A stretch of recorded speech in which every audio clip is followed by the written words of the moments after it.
It's a real privilege to be able to welcome our speaker today, Rudiger Eckhart, who is going to share their screen and presentation on garden therapy for offenders with mental health conditions. I'll tell you a little bit about Rudiger while we're getting organized. Rudiger was born in 1968 in Frankfurt. After his high school diploma, he trained as a carpenter. Then he switched to horticultural and landscaping in 1996 and took a degree as a technician in horticulture and landscaping. In 2003, included a diploma in work pedagogy. He then worked as an instructor for young people with special learning needs. In 2011, he joined the crew of a new high secure clinic in Herne for offenders with psychiatric disorders. And he was working there as a work therapist in garden therapy. But following that, he took on many additional training courses in therapeutic treatments, medical basics, pharmacology, and many other topics. So after a couple of years, he became self-employed as an expert in garden therapy, or therapeutic gardening. So this with his background, an interesting setting, I'll pass you over now to Rudiger, who you're going to share your screen presentation. Or am I supposed to put you on there? Do I need to press a button? Does Rudiger just come up? No, it's okay if Rudiger just shares his screen and I'll spotlight you. Phew. Excellent. I'm here. Okay, so all right.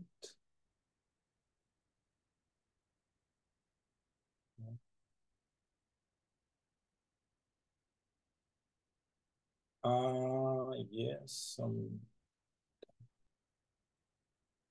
Sorry for this short delay because the bar of Zoom is now hiding my start button of the presentation.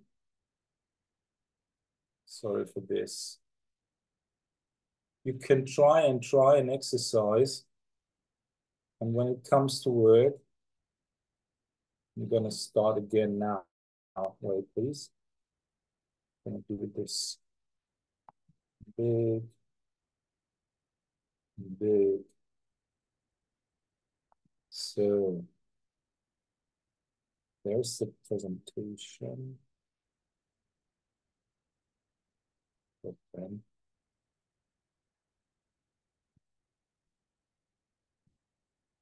So here we are, finally. Hello, everybody, and sorry for the delay. I'm not the IT specialist. I'm garden therapist and not clinging to modern technologies, as you all can witness now. So first of all, I have to thank you for the kind introduction and for the chance performing here with this exquisite audience. And I hope you're interested in my work, and it's for me an honor and a pleasure working with Trellis and networking and spreading the knowledge and the exchange of knowledge. So let's get started by a short sketch of the clinic I work in, and just to give you a view about this, because despite the other presentations, you may agree that it is difficult to make some photos, actual photos of the clinic inside, because all the accommodated persons, now we call them accommodated persons, no longer patients, have to be protected in public. So I've got a few pictures from inside, but just to give you an overview of my garden, you can see around the orange part, there is a high concrete mural, and there's this way. It's about going alongside all the clinic. This is the orange one you see, and it's perimeter secured. So if you walk on this, the alarm rings. And on the east side of, or the right side of the screen, you see the entrance, just a small entrance, sorry for this. And everybody, visitor and stuff has to come through this. North above is sport area. And in south, the small building is the workplace therapy, where we have different kind of therapies like woodwork, paperworks, and even my small place for garden therapy. And the whole bunch in the middle, the blocks in the middle, the parts for the patients. We are built in 2011, and we're prospected to serve for around 96 accommodated persons, and we have a staff of around 200 people serving it. In green marked is the lawn we have, and you can see the small dots on the lawn. These are the trees, 21 trees. I can all name them because I've planted them in 2013. So in the beginning, all the free areas of the clinic, the terrain was all plain, just lawn and the pathways in gravel, and some tarmac in front for the cars.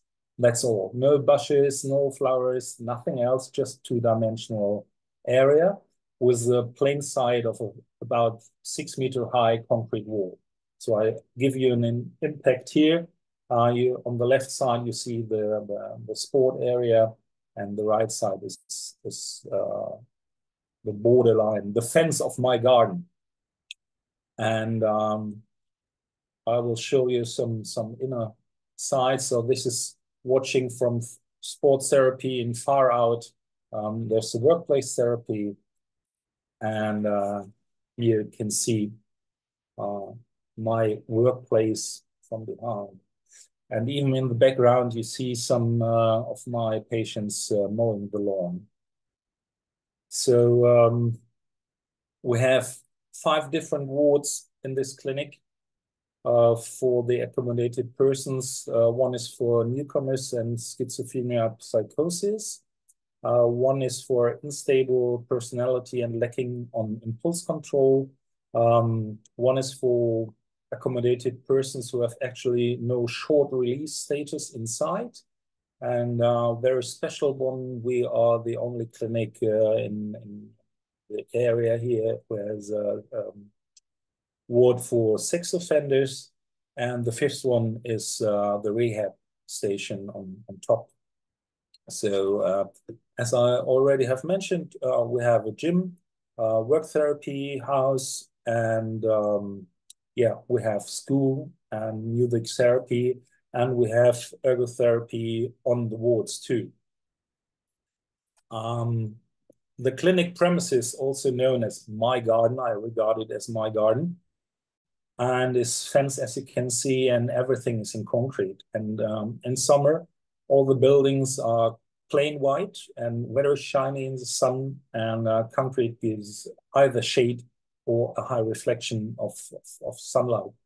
So my workplace, my garden, is a setting which nowadays I would not regard as a perfect setting for very ill people to get a cure there, because it has more the standards of a jail and not of a clinic. There's no therapeutic setting management laying in behind the sketch of the clinic. So it was my topic and my task from 2011 on to maintain and to develop the area of the clinic. And this is what I did, and what I try to do. So these are this is one of 3 inner rooms. They are secured by fences for special patients. If they have their 1-hour walkout, they can join inside, either these areas, or they can have a free walk around the clinic, because depending on the level of therapy, either or you have 1 hour free walking in sunlight. This is a basic rule there. But depending on your status, you have to do it on your own or with the others inside of these fenced areas, or outside in the whole clinic area where you can stroll around or have a walk. So yeah, I told you in the beginning there was nothing, just gravel and some beds, and even they planned to build up trees. They forgot many things to plant too, because I had no access to water in the whole clinic outside. And as you can see, each window has bars, so you can't reach out a water can. So in the beginning, I had to turn the water hose inside to a special place to get the water outside to water the plants. And this is quite uncomfortable, and it had to be done step by step by step by step. And it took a long time to get it as it is now, and it's still developing. But yeah, for sure, there will be no more trees inside because of security devices, but we are changing the flooring.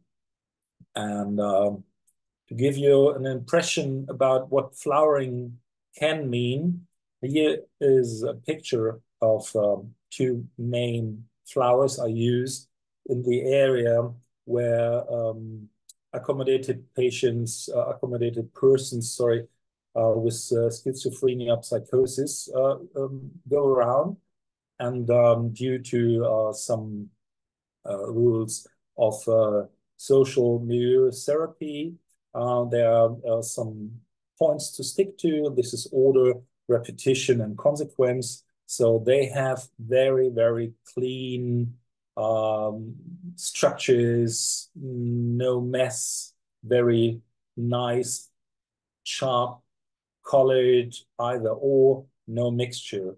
And the next is more like we would like it. This is a planting bed in the court for patients with personality disorder. So there's more creating friction and creating more contrast, and giving some reasons for having a talk. So why are the smaller ones in behind and the bigger ones in front? This is done by purpose and not per random. And I'd followed not gardening rules as a gardener would plant these plants, but I tried to mix this milieu therapy rules to gardening rules, and to have an overlay and get an outcome. And as you can guess, in the beginning, where I was more or less still an instructor and trying to propose work to be done and to get to a certain final status of work, and not so much therapeutic as I'm nowadays. Yeah, I had to develop a lot and learn a lot and make a lot of mistakes. And I'm proud about this, because this is the development I could underwent. But we are coming to this later on. I will share this in 3 parts: about the clinic, about the patients, and about me. So still talking about the clinic, I wanted to invent some high beds to give the patients the opportunity to grow their own herbs or any kind of vegetables they would like. But security authorities are as powerful as the leaders in the clinics. So they have always an eye on what you're doing in this area. So they said no wood, because you can tear wood and you might get a stick or any knife-like weapon.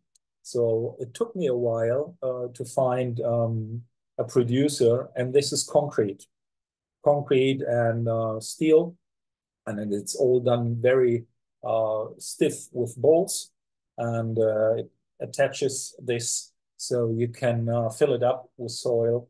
And I've got three of these high beds, two in the closed areas of the wards, and this one is outside. And yeah, as I learned, is if you act, you get consequences. And one consequence here is it was a nice thought to put up a high bed in the outer area, but if there is no walk around hour, nobody is able to maintain the bed. Nobody is able to water it. And we had the last 4 or 5 summers, we needed water desperately, and it had to be carried in water cans. So I put up a special task force with accommodated persons who kept the watering of the flowers in the whole clinic. And they even served the trees and all the flower beds with water cans, 10-liter or 12-liter water cans. And if you presume a tree needs about 100, 150 liters of water, you can guess 21 trees to be kept, and some high beds and some flower beds. So they were doing almost nothing else but carrying water cans.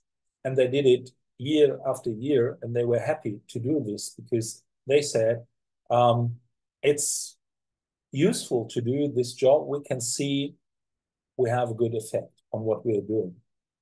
And this is the biggest force I can rely on or I could rely on in the last years, is that the patients are willing to do so if they are allowed to do so. So afterwards or later on, I put up some shady places due to the trees I've planted, planting beds, and I had to get some thermal weed control to be more effective, efficient in maintaining the gravelways, because I'm running out of patience, but I stick to this later on. And I also invented some rules for in-house greening the whole clinic with different setup of plants for each ward. So there are different in-house greeneries for the station of schizophrenic patients, despite the ones of sexual offenders. Totally different. And if you walk inside, you can tell by looking at the plants on which ward you are without seeing or knowing which area you're in.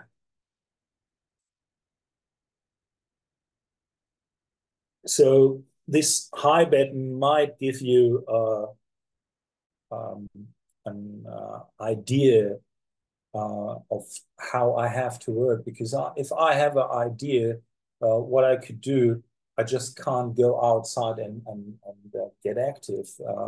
I work, yeah, in a clinic, but it's more or less a big corpus of civil service, and I have to get a lot of formulae done and a lot of talkings done and a lot of permissions before I can get to do so in reality.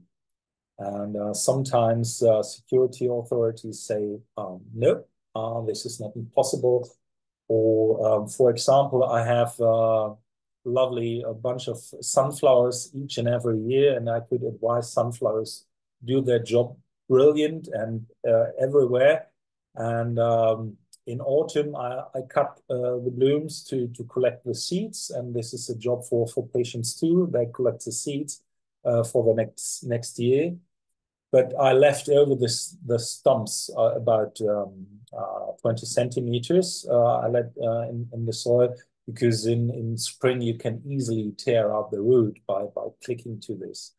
But in early winter, one security board came to me and said, listen, you have to remove all these stumps because they are regarded and leveled as dangerous because patients could pull them out and yeah, poke an eye or I don't know what. Because on the other side, and this is the two dimensions I'm in, if patients are able and regarded as reliable to go outside and have a walk, they have had a lot of therapy before. So we regard them as reliable and trustful. So I'm always in between. Why don't we level them as still dangerous? And there's no impulse coming outside of a plant saying, grab me and stab another one. That's not there. But this is a journey I'm on for now 13 years to talk to the people and say there's no offense being done by plants or due to being in the garden. It's a very peaceful surrounding and people getting more calm despite of getting more aggression. But yeah, this is work to be done. So as I was limited for the trees and all the plants I had to get in, I have certain plants there, and each tree has a therapeutic meaning or use. And this is a shift of viewpoint or view, because they are not there to be as a normal tree, but I give them a therapeutic use. And this cedrus is the most talked tree in the whole clinic because of the reverse habitus. It provokes discussion. If I go on a walk with the patient and we go on the round walk and we pass there, so I post it this way and I post the bow the way it is now by purpose. Most likely any patient talks to me and says, is this an ill tree? Has it got a disease? Or some have the alliteration, oh, he's living like me. I'm bowed, but still living, still green. So you get some impact by the picture of this tree. And if I don't know if there's anybody in the audience who's working under high secure conditions, but you must be sure things get bigger. So this is a tree now, 10 years later, and still it is the most talked tree. And there are so many stories around this tree. I could talk to you about the whole evening, but I won't be sure. But as you can see, it's like an umbrella now. So some patients stand there and asking them, yeah, it gives me shelter. I feel safe here. I can see green everywhere I look. All these kind of things can be induced by planting one special tree. And I've got 21 there, and many of them has a direct therapeutic meaning, and others have a very soft bark, so people can touch them, or I have a paper bark, so we can peel off small things to see the layers down beneath. And I took for sure some time to get some plants with special smell there, because the sense of smelling is a very good way to create or get reaction in the emotional cortex of your brain. So if you smell something by purpose, it reminds you of your childhood. It could be some food, could be some music, any kind of this, and you're totally emotionally in this moment of the past. And getting patients or accommodated persons, sorry, into this kind of situations where you evoke emotions and remembrance It's especially for schizophrenia psychosis patients who are deeply into their schizophrenia. It's a very, very good way to get them into contact with the outer world, because sometimes they are so far out in this disease, we don't know how much they interact. But when they smell and I see they smile, I see there is a reaction. Sometimes that's all, but that's enough for me if I see this reaction. So as we are now here from the clinic to the patients and talking about smell, yeah, talking about the patients there, I said around 96, and the baseline is working in this or getting accommodated in our clinic. They have no release date. That differs to going to jail. Jail, you have your first day, and on the diploma, you have your last day, and you're set free on this day. But if they come to my clinic, there is no release date. They are just leveled each and every 3 years and 6 and 10 years by external experts to see how the therapy is developing, or if, and how the dangerousness is hopefully declining. And if they are regarded less dangerous, they have to be released to other units. So in the beginning, I had a high frequency and a high pressure on patients wanting to get into garden therapy. They were in between 18 to 67 years old, and they loved to work, and they loved to work themselves out. So I had a whole bunch of crew members, I could say. And they have a very, very constant participation in all the therapies, workplace therapies, and especially garden therapy. I offer up to 9 units a week from Monday to Tuesday. There's one in the morning and one in the afternoon, and then Friday just in the morning hours from 8:50 to 11:45, and in the afternoon from 1:30 to around 4. And so nine units, and some patients used 9 units per week, and they were constantly there. And I have them for 6 years, 8 years, the longest. So this is more or less where you have to be aware as a therapist that they're not getting colleagues, but they are the reason why you're working there. So this is a special situation if you think about whom you worked for 6 or 8 years with, as close as I do. So constant and reliable. This is what I remember about the patients. The last 4 or 5 years, there's a small change coming up, and I have to talk about this because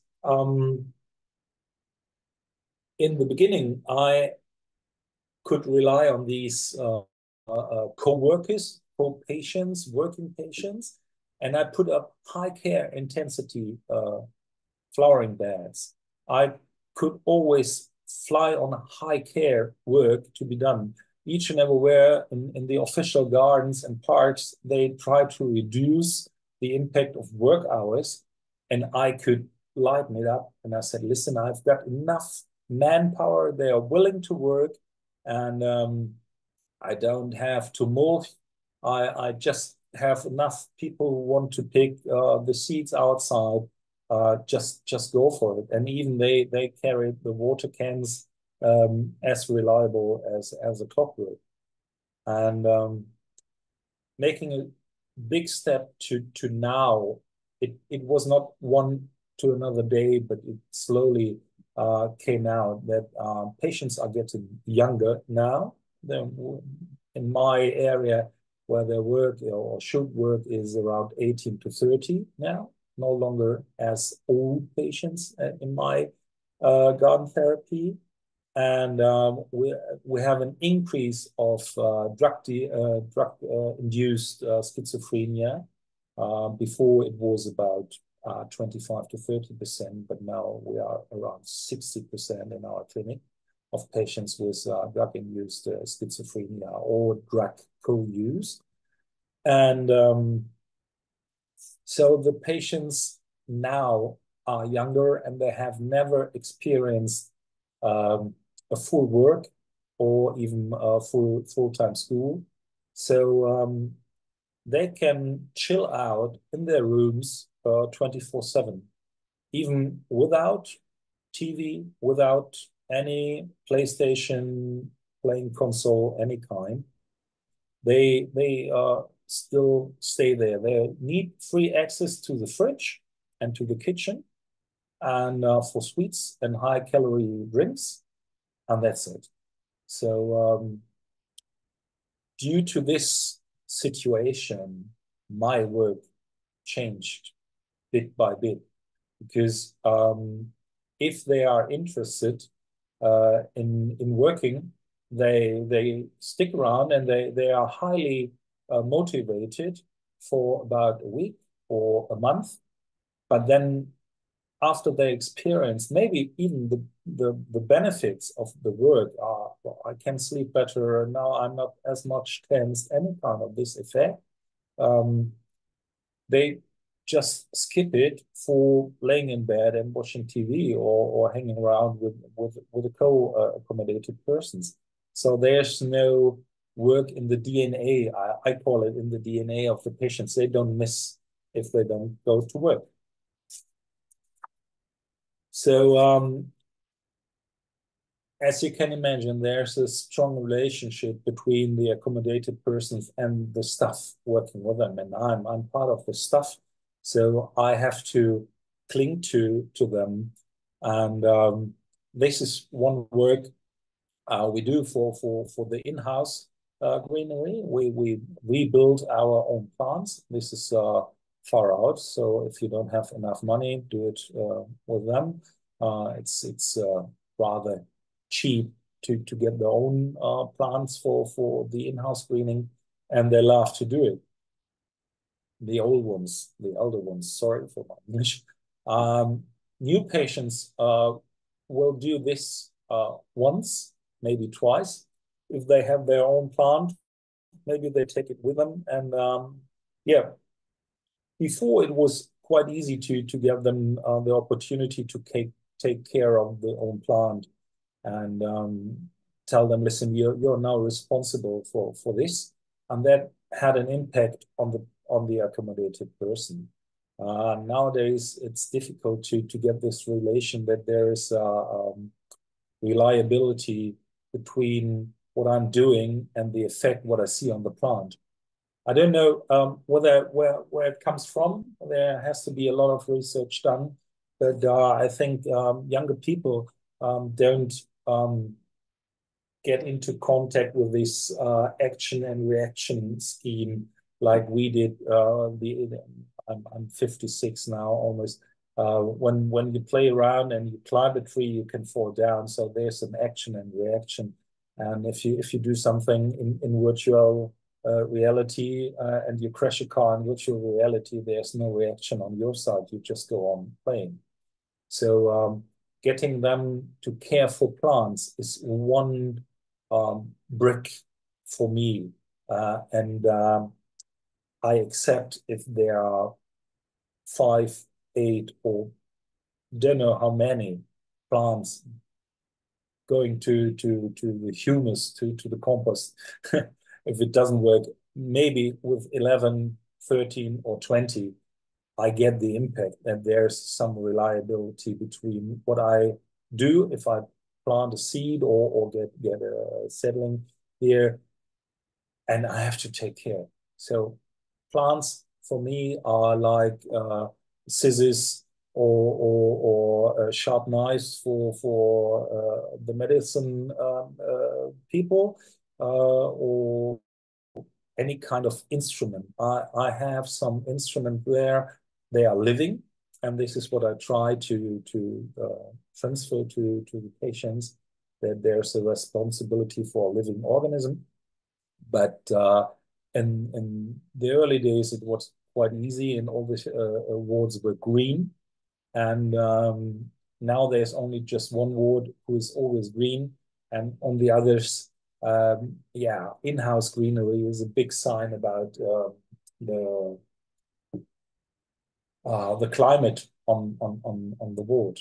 You can see the effects of how the climate is if you see how they keep the plants there.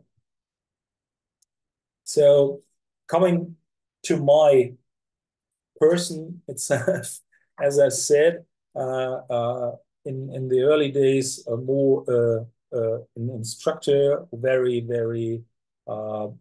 based and focused on the work, and now I'm more focused on the process the accommodated person can go through if it wants to. So I just make offers, and I ask them, what do you think you can do, and what might tell it to you? What's the benefit if you do this? And this rather comic sketch is a title of a chapter in a book I was honored to produce with many co-workers in 2016, and they build up a model about therapeutic processes, and asked each and every one in clinics who has so-called co-therapists about their therapy and what they would love to tell about the therapy. And by writing this chapter, I had to reflect about my work. And I picked up a patient with schizophrenia psychosis who was from the beginning on rather insecure and had no self-esteem. And we worked on self-efficacy. And the lawnmower, sorry, was my therapeutic instrument.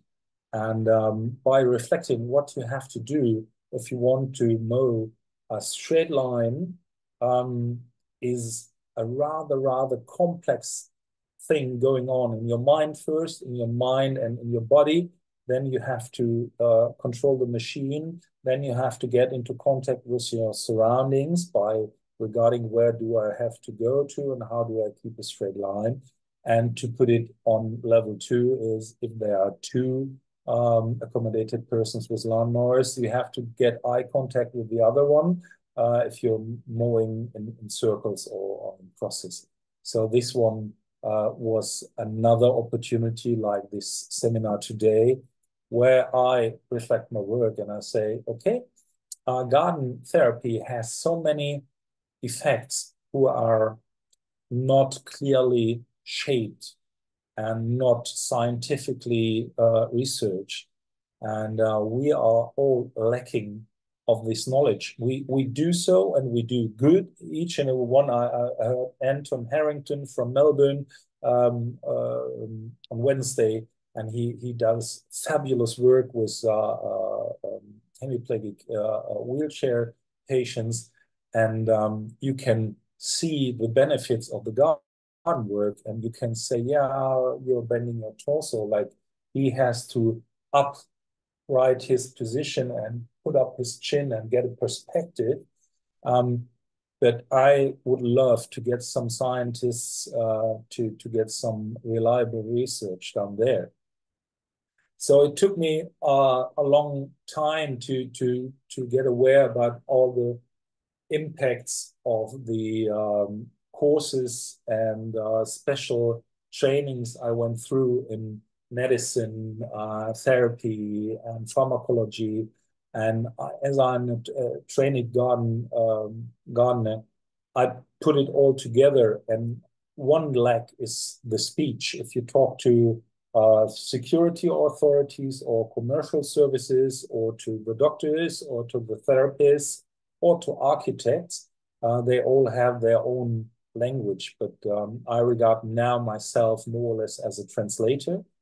So if there are units trying to put up garden therapy, I am offering my knowledge, and I'm most likely more into translation to transfer what the garden therapist wants to do to the therapists, the owners of the clinic, and yeah, the commercial service, why they have to spend some money on. So this is why I get my self-employment on beside. So feel free if there are any questions going not to be answered now, because I see on my side I'm at 44 minutes, and I will clearly get a sign in a minute. But feel free to contact me via mobile or via email if you've got any questions. I could talk on for hours. I like to get more impact from you so I can answer it. So give me a sign. Are there any questions coming up? So I would close my presentation here, and we can go to question and answers, and this is okay. Will we do that? There are certainly questions, a number of questions. If Peter, you want to. Yeah, thanks very much, Rudiger. That was a great presentation of and you do fabulous work in a really difficult environment, and it's really great to hear about all the work you've been doing. A few questions have come up in the chat, and we'll just go on with them. How many times does each accommodated person go out a week to the clinic, to the garden? And if I can just back that up a wee bit by asking, how many people do you have in each session? Okay, so we can start with this. It depends. I have work groups about 4 patients. There's a limitation, or there had been a limitation in the early years, about 4 patients in the area. But nowadays, I could serve more, but I haven't got more. As I told you, it's more or less a motivational topic. But I have about 4 in a group, because my workplace is rather small. It's just a small room, about 16 square meters. And if the weather is bad, like the last half year, we sit inside, and after we polished all the plants and renewed the soil, we play some cards, because I have no greenhouse, I have no training area. So I keep it up to 4 a group. But most likely in the last 4 or 5 years, I joined a special task force in the clinic, where we offer short-term therapy sessions to accommodated persons in crisis. So if they are not as actually dangerous, but they're calmed down, we interrupt the separation in the special separation rooms, and I go to them, and maybe we play some kind of billiard, snooker, or go around, have a walk, or just sit down, have a cup of coffee. So it depends on one-on-one work or 1-to-4 work. Great, thanks for that. And is there a mixing of the patients from the units? Are they all from one unit when they come to your session? Yes. Before COVID, we mixed it, and this is what I call it's a playground for the patients, because working with other patients from other wards offers you the opportunity as to get outside of the highly territorial living place, where you have to get your level under the other patients, and the hierarchy, sorry, lacking of the words. So at the workplace, there's a different hierarchy. So I'm in charge, and everyone's equal. And so you have sexual offenders, mayhem,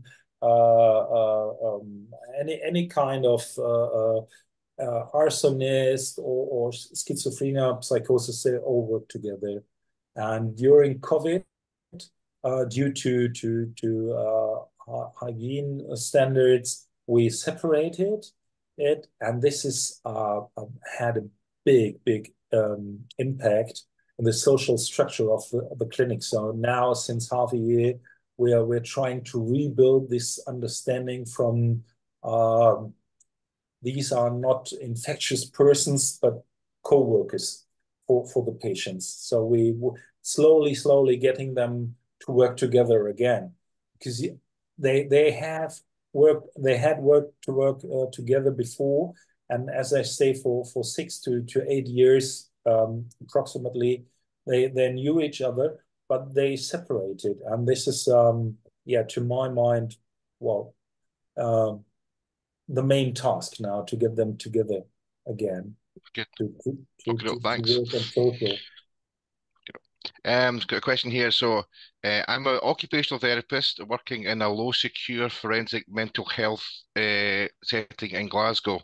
I'm about to set up a therapeutic horticultural space. It's quite daunting and exciting. Yeah. Do you have any advice at the beginning of this journey? Yeah. It gets some endurance. It's a hard work, not the real work with the patients, but the to get to work there. Try to stick on it, go for it. Do so. You can't make any mistakes. Everything works, and if it doesn't work, you can renew it. So don't let them rule you by higher rules or any fears or possibly dangerous. Just talk to the people, get into contact, and talk about what you want to do and why you want to do it. And Sublime, if you don't know exactly why you do it, just tell it it's good, it works. And if it doesn't work out, just send me an email. I will send them or phone with them or talk with them, and I help you out. I promise to. That's great. I'm sure they'll be delighted to hear that. What is the response of other professionals you work alongside and their understanding of your work and benefits? Do they spend time in the gardens you have created and feel the benefits themselves? Yeah, good questions. As a gardener, I always looked at the area of the clinic has three uses, mainly the patients or accommodated persons. Second, the staff, and this is for workplace health. It's immense impact on workplace health, and the setting, as you see, was as bad as it could be. So in the first 3 years, there was almost no strolling around, no walk around, no sitting outside, just rushing outside the door, smoking a cigarette, drinking a coffee, and going inside, because there was no attraction to go outside. Nothing signaled from the green or from for the flowers to come outside and experience the area. But when we planted the trees and put up some flower beds, now there are a lot of therapists taking the patients for therapeutic walk and talk. As I always declare, go outside. It has some benefits. You have the main direction. You're not vice versa. Like in the office, you have a free sky above, you have free mind. So yeah, it's alongside. And the music therapist does some music outside, and we have some art therapist. Sometimes yeah, sometimes looks funny if somebody runs around with this. I don't know how to call it, where you put your picture up and paint it. But they've got two, and they stand inside and they paint a flower or a tree. So yeah, it's used more and more and more. Great, great stuff. Fiona was asking, do you find some groups of patients benefit more from the gardening than others? This was a cool question, but this was would presume I could measure the benefit, and I can't, because it's all happening inside of the patients. I just can measure the reaction or what they say about. And I had some patients telling me it was totally cool doing something productive with my hands where I can see the effects of my handwork. So this is self-efficacy and builds up self-esteem. So this is a base layer for all the other therapies. And as I go out with rather ill schizophrene people, I don't know the effects, and I'm not getting into contact so that they can tell me later on in 4 or 5 years, or when I remembered smelling the lavender or any kind of this was a great impact. I just can tell anybody there participates in its own way, and sometimes more and sometimes less. And it's an instrument, and for some, I've got the right instruments now, and maybe later on the others.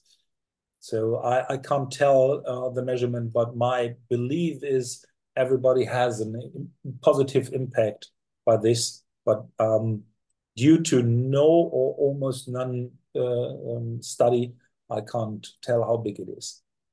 I have a Okay, guess. Okay. okay. I've got a hand raised from Lucy. Lucy, do you want to unmute yourself and ask a question? Yeah, thank you for the presentation. Very interesting. I have a question about your bed. You have raised the bed very low, and then you have very deep the one. What's the difference? Is that you planting different thing, or is one in the room, one is outside? Sorry, no, it was the pictures of the building of the high bed. This was the ground layer where you could see all the metal inside, where it was very stable. So all the high beds are up to I think it's 85 to 90 centimeters high, each and every one. All the three are the same, but you can build them differently in height if you want to. But I had to build them, or I built them in the same height because it's most likely the best working height. So I can't change it. But the one you deep the 85 high, you put all the compost inside, or you just put some bottom, put something, and then the top. All base layer was some branches and some thin wood, and then comes soil. It's about 80. Yeah, okay. 80 centimeter soil. You need some water research source there. So because they are more or less like boiling pots. The sun comes on from the side and they are heating up. So if you put outside the carrots, they are warm. I see. The quick another thought is about you talk about 20 trees you're planting. Yeah. You very meaningful, and that's very interesting. I don't know how really are you open and people can go have a look and to say what's said, or you provide some training. We can really go and have a knowing about what's that, what they are 20 plant the tree you have. Yeah. Yeah, I can give you a list about the trees I have, and then in behind there why I have them there. If you want to, I can write it down. It's a short list. Just write me an email. I will answer it. It's easy. Thank you very much. Thank you. Yeah, pleasure. You're welcome. Okay, we've got Olga. Do you want to unmute yourself? Yes, thank you so much for your presentation. It was, for me, it was quite, I like it a lot.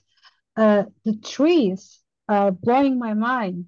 I mean, the way you use trees are amazing because I made a presentation before. Thank you. I work with children that are in prison. Okay, and I never thought about the trees. All the trees that you have, they are it's like a topiary. You're pruning the trees according with the moods, according with your purpose, or just the last one, the picture of the tree that has that form down. Yes. it was you made it the pruning. No. This is the natural form. This citrus Himalayan always forms this bough. I was searching for special trees for these special places, and I found this, and I thought this could be interesting, and it worked. So it was a shot in the dark, I think somebody says in English, to get this tree, and it worked. So by getting special or plants in any way. I have some balcony areas where they put up plants, and in the first years I always bought the plants and I set them up strictly to the rules like a gardener would do. Some climb, some bend down, next climb, next bend down. And I said, no, this is their balcony area. Let them do themselves. And they put up totally different combination of the plants. No gardener would do so, but this is the therapeutic meaning.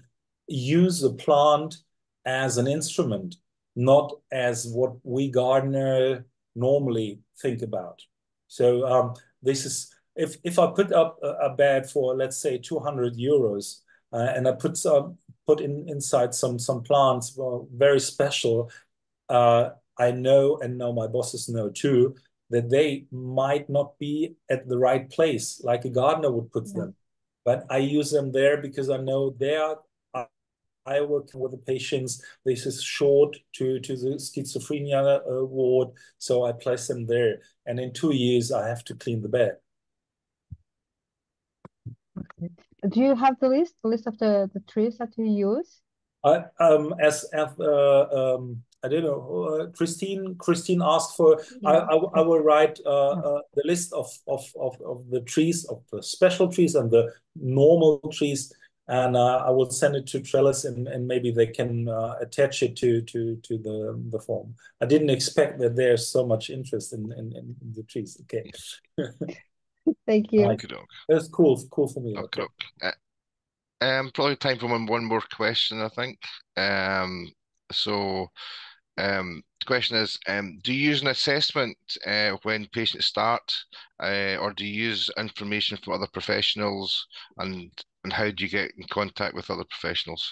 Yeah, yeah, I'd love to have not as much contact and could spend more time with the accommodated persons, but we do a lot of talking and we have a lot of meeting, and I attend to the weekly meetings of almost 5 wards. So I go once a month to every meeting of the ward staff, and we exchange about the patients. Then all our accommodated patients have every 6 months, there's a committee coming around to see what's been in the last 6 months and to make plans for the next 6 months. So I'm in this with all the patients I'm working, and we have a clinic-wide documentation system where I can read what the others write down. And but I'm more preferring mouth-to-mouth, face-to-face talk and not the documentary. But we have to document a pitiful lot, yeah. We have to document when it comes, when it goes, what happens. So yeah. Oh, I know that feeling well, Rudiger. I know that feeling well. That's great. We could chat all day, but that's time up, I'm afraid. Yes. I'll just hand back to Linda. Okay. Thanks, Peter. Thank you so much, Rudiger. I think I feel exhausted. Experiencing your attempts within that kind of environment, having worked in these kind of settings myself, you have such good intentions, and then somebody comes and squashes it, and it's just, again, back up and get going again. Right. Yeah. Just hang on in there. Thank you so much. Thank you. Pleasure to me. Thank you for the opportunity. I'd just like to invite everybody just to do our show of hands or hearts or whatever you can make your computer do to show thank you, or just clap. That's it. Thank you so much. Thanks so much. Thank you. Thank you. I think just some final things.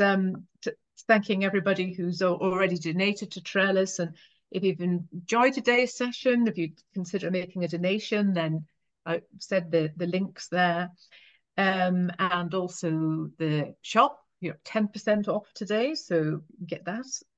And it's time to bring this session to a close, which has been really interesting. And thanks so much for everybody coming along to the seminar series. But before we go, I'd just like to hand you over to our CEO, Fiona, who'd like to say a few words concluding the whole event. Thank you. Over to you, Fiona. Thank you, Linda. Thank you, Peter and Rudiger. It's been a great session to close on. And I think we've all got lots of things to think about, which is great at the start of the weekend. As this, our fourth international seminar series draws to a close, I thought I'd share a few statistics about these seminars today, because nothing says Friday night and fun like some statistics. So thank you, Lorna, for helping me put these together. Over the 4 years, we've had 62 speakers presenting, and they represented 27 different countries. Our bookings page has had 2,843 separate registrations for these seminars. Another 2,572 viewings have been recorded of the seminars on our YouTube channel, and they're there for you to look at if you would like to increase those numbers and view some of the past seminars. The most southerly presenter was in Melbourne this very week, actually, Anton Harrington. And the most northerly spoke to us last year from northwest Iceland. The most easterly from the UK perspective, that is, was in Sydney, and the most westerly in Ecuador last year. During all these 42 hours of seminar presentations, we've learned a very great deal about what we have in common, and also about so many stimulating new ways of doing things. These are the things that are a little different between us, different from how we do things ordinarily in our usual places of work or at home, and this has enriched and inspired us. The commonalities have helped us foster a sense of a global community, an international community that is now emerging as a profession, a beautifully coloured butterfly squeezing out of its cocoon. I couldn't resist that metaphor. Someone suggested it to me yesterday, and I was also inspired by our first speaker this week, the aforementioned Anton Harrington in Melbourne, Australia, who confessed how much he loves a metaphor and managed to squeeze a few into his presentation. There is much that unifies us, but also a lot we can learn from each other. There's a generous measure of inspiration to share around, and that is one of the things that always strikes me about people in this field, both practitioners and the people who are a garden project, first and foremost to benefit or recover in their own way. Everyone is so generous. And that, of course, is one of the many, many benefits of therapeutic gardening. It allows us to, even the most poor or economically challenged people among us, to be very generous. In the same spirit of sharing, I invite you to celebrate World Therapeutic Horticulture Day with us this May on the 18th. On this day and the week preceding it, we'll share some media materials to promote therapeutic horticulture, the benefits it brings, and the people, the practitioners who provide its services. If you'd like to use them too, we're going to make them available to everyone. Some materials with logos and messages and images. And we'd love you to share them with your own materials, maybe a video of your activities, maybe a snapshot, a photograph or a blog about what you're doing. We hope that by sharing those World Day hashtags and press releases and logos in these posts, we will be able to grab people's attention, because lots of us will be sharing the material on the same day and the same week. And so more people around the world will understand what therapeutic gardening is and how we can all benefit from more of it. From next year, we plan to move our seminar series to May. to the month of May to coincide with World Therapeutic Horticulture Day and allow our in-person conference here in Perth to return to March, its original home in the calendar. This year, we plan to run 1 or 2 further seminars in May, and then next year, the full seminar series will be in May, leading up to the 3rd World Therapeutic Horticulture Day. I hope you can join us then. If you have a suggestion for future seminar presenters, we'd love to hear it. Please send your ideas in the chat or the survey or by email to us. And please do tell us what you think of this event in the feedback survey. I want to record my great appreciation to Rudiger and all the speakers who have helped make this seminar series such a worthwhile and encouraging event. The amount of work they put into their presentations is clear, and we have all benefited from that. I also want to thank our Trellis team and board who have worked very, very hard to make this event come together, and especially this week with lots of extra hours and lots of international calls, just making sure everything runs just so. And finally, thanks to you all. It's been such a pleasure and a privilege having you with us, and we thank you most sincerely for giving us your time and your attention over these last 3 days and seminars. Do stay in touch. And now that we've made contact, we look forward to seeing you at a future event and hearing from you via email or online, perhaps via social media, any way you like, but please don't be a stranger. Thank you and good night.